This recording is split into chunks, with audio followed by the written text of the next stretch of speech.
जो टीम का रिक्वायरमेंट था स्पेशली मेरी तरफ से वो काफ़ी चेंज हो गया।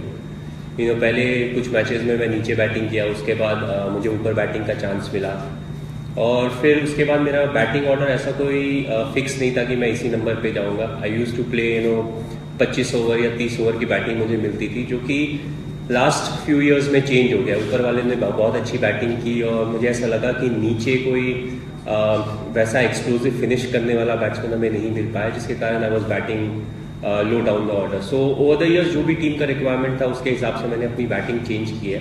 आने वाले समय में जो मुझे रोल और रिस्पॉन्सिबिलिटी दी जाएगी उसके हिसाब से मैं वापस चेंजेस लाऊंगा अपनी बैटिंग में। एंड लास्ट 10 ओवर में अगर बैटिंग कर रहे हैं तो ऑफकोर्स मोर ऑफन देन और आपको ज़्यादा रन बनाने पड़ते हैं, मारना पड़ता है। So that will be the normal scenario, but depending on where I am batting, कितने ओवर्स हैं, क्या है, उसके हिसाब से मैं बैटिंग करता हूँ।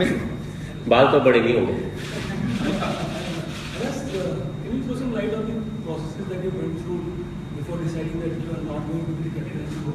And you have been the captain for 10 years. So what will it take to take out the captaincy bug from you, that you are not only the captain, no longer deciding the fields and the batting orders? How will you do that? To cut the long story short, in my mind, my last series was the South African series in India.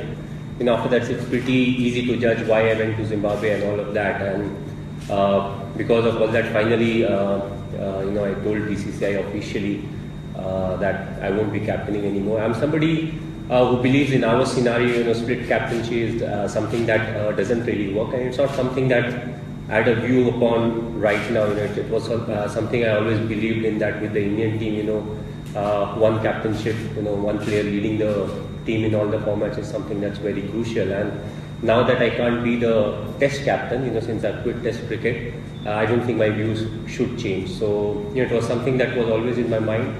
Virat took over the test captainship and I wanted him to have some time over there and then get into the full captainship role. So he was always ready. Limited over format is not a big challenge, and that's why I finally decided that this is time to move on and give Virat the full captainship.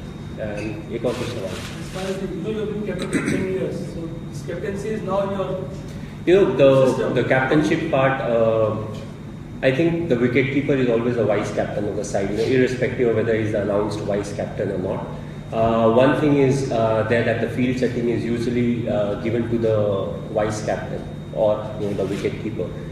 In this scenario, I'll have to keep a close eye as to what the skipper really wants, as to what are his preferential field positions. When I was the captain and the wicketkeeper, I always knew what I wanted, where I could keep the fielder. So I already had this chat with Virat as to how he likes his fielders, where he wants them to be, because that will have to change. In the sense, I'll have to be more aware about, okay, these are the like whether he wants the short third fine or he wants it slightly wider, because different people, have different opinions on how they want to use a particular fielder. I was always somebody who liked the if you have a short third or a short fine, I always preferred it closer to me, so that it's slightly more difficult for the batsman. He has to play a shot to get it through the right side of the fielder. So all of that I'll have to adapt. But overall, I don't think much changes. I'll be there to give as many suggestions as possible to Virat as and when required, and the field positioning is something I'll have to keep a close eye. I can't just freely on my you go left, you go right, and I'll have to consult him, tell him, because if it's strategically positioned in a particular place, it can become a bit of a problem, because if I start moving around. But it's not something that's a big trouble to cope up with. It's just that I'll have to keep a close eye, especially in the first few games, maybe a couple of games where I can read the field positioning and everything and use it from their point. What do you think were the high points of your captaincy and any regrets as captain? No, I don't regret anything in life, because what has happened has happened. What doesn't kill you makes you stronger. As far as the good things are concerned, there are plenty of good things that happen. It's very difficult to pick and say, okay, these were the difficult parts or these were the parts where I really enjoyed it. Overall, it has been a journey for me, the ups and the downs, right from when I started. I went through the good period, I went through the tough period. When I started, there were a lot of senior players in the side, and as we progressed, there was a time when the senior players had to leave, and we had to make sure that the transition is smoother. And also what really happens at that point of time is you try to groom the youngsters so that they start to perform very quickly. The only good thing is, if you see over the period, once the seniors left us and the juniors came into the side, from that point till now, it's the same juniors who have started to do well. We invested in them, and over the period, they started proving that they are the ones, who will take the legacy forward when it comes to Indian cricket. So, that was a very satisfying thing to see. But overall, it was a journey that I really enjoyed, and it's something that brings a smile on your face. Whether it's the tough periods or the the winning periods, but overall it's a journey that's more important. Hi, Lakshmi. You just spoke of how Virat is ready for limited overs captaincy. Yesterday, Anushka spoke about the bond that you and Virat share, which helped you grow as a captain. Well, we have been very close, right from the start. The best part about Virat is right from when he got a chance to play. In Indian cricket, more often than not, we have seen a lot of cricketers say, when they get 5 games, and if they are out of the side, they are always worried about the 2 games they didn't get. But Virat was always somebody, he wanted to improve whatever chances he got. He wanted to do well in those games, and I think that's the reason why he's so successful right now. He always wanted to contribute more. If he scores a 60 or a 70, he was somebody who wanted to score 100, who wanted to be there at the crease, if India, they are chasing, or if we are setting a big score. So I felt that was the key factor for Virat, and right from the start we have interacted a lot, and he has improvised his cricket at the same time, his thinking and everything. So I feel with more responsibility on him, he will keep getting better.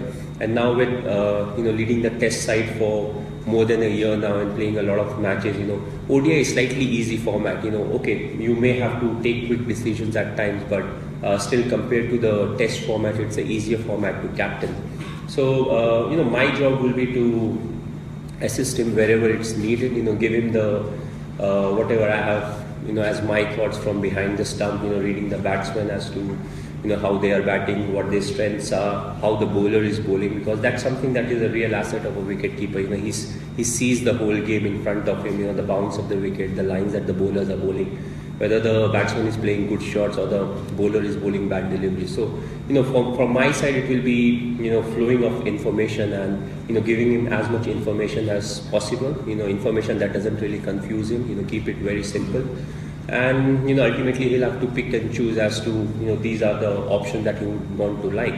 And I feel the kind of relation we have got, what's brilliant is if I go up with 100 ideas to him, he's comfortable saying no to all of them, because that's what his responsibility is, to pick and choose what he is really convinced about. And I feel that kind of relationship is very important, because I shouldn't feel, okay, if I'm saying something that should happen, and he shouldn't feel as if, whatever is coming from my side, has to be implemented, because he has to take the responsibility of whatever decisions he is making. So the more I can serve to him, the more he can pick and choose, the better it will be for our cricket. Which is good. Sachin Tendulkar was a player who flourished without captaincy, the bottom of captaincy. So at any point of time, in his 9-10 years of your captaincy, did you feel that captaincy was limiting your plan to express yourself? And now that it is off it, you think that will help less. No, again, what depends is, what is your role in the team. As I said, since I was the captain, and I always felt it was difficult for the newcomers to come and bat at 6 or 7. So I thought, I should be the person who takes that added responsibility of, playing lower down the order, so that, youngsters, they come in, they get a chance to, express themselves. And at the same time, once they have, big scores under them in the future, you can look to, if somebody has that talent of batting lower down the order, you can shift them to lower down the order. So that was something that was in my mind, and I kept doing it. Yes, I didn't get a lot of chance to bat because of that. I would have preferred batting at 4, playing more overs. But what's more important is to see if somebody else can bat at 4 and if I can bat at 5, and that gives more power to our batting lineup compared to me batting at 4 and him batting at 5. So overall, you have to see the balance of the team as to what really happens if two individuals interchange their batting positions, and at the end of the day, the team is more important than the individual. I could have got maybe few more runs than what I have right now, but it's about winning. How many games we win, and it's a like cricket. I always felt it was more of a mental game, and at times I've found out that individuals can be very rigid. Because when you're supposed to shift your batting slot, at times it's very difficult to adjust to that new mindset, or change the game the way it is supposed to play according to the team or that slot. So I felt I was somebody who could do it, and I was willing to do it for the team. And it's the same as of now. If I'm supposed to bat at 4, 5, 6, 7, whatever the demands is for the team's betterment, I'm ready to bat there. I'll take last 5 questions, and please keep it short because practice is starting. Start with Bharat. You didn't give much away to the field, and often you didn't give much away to your press conference as captain. So, what are the things about captaincy that actually gave you a kick and went on the field, off the field? I think what the main job of a captain is to make sure that whatever the potential of the player is, he's performing to the 100%. Usually it's if you can achieve something from 90 to 110%, you are done really well. You can't really get 150% performance out of a player, who is 80%. So that's where you have to be very practical. You have to be very honest. You should know ways as to how you can handle each and every individual. There are different ways to handle everyone. For some it's kind word, for some it's harsh word, for some it may be just expression in your eyes. So you have to figure out what really works the best. And at times it may be the false confidence that you're giving to the guy, because that's what is really needed at that point of time. But you have to be clever enough to evaluate as to this is what is needed at that point of time. And ultimately the leader's job is to get the best out of the team. If the team is there, and if you know the potential of the team, you can definitely make sure that they're performing to the potential. You may face a few problems at times. Let's say if you have 2 or 3 batsmen who are not performing at the same time, it may be a hindrance. But more often than not, you look at the bigger picture of saying, if you're backing someone, once it comes to the ICC events and the big tournaments and the knockout stages, who is that person, who can really win big games for you. But at the end of the day, you can give only a few games to the individual, maybe 2 or 3 or 4 more games, that is provided by the team if they're doing really well. But overall, you can't do much. But still, you need to have that faith, and you want to make sure that everybody is performing to the kind of potential there. Arun.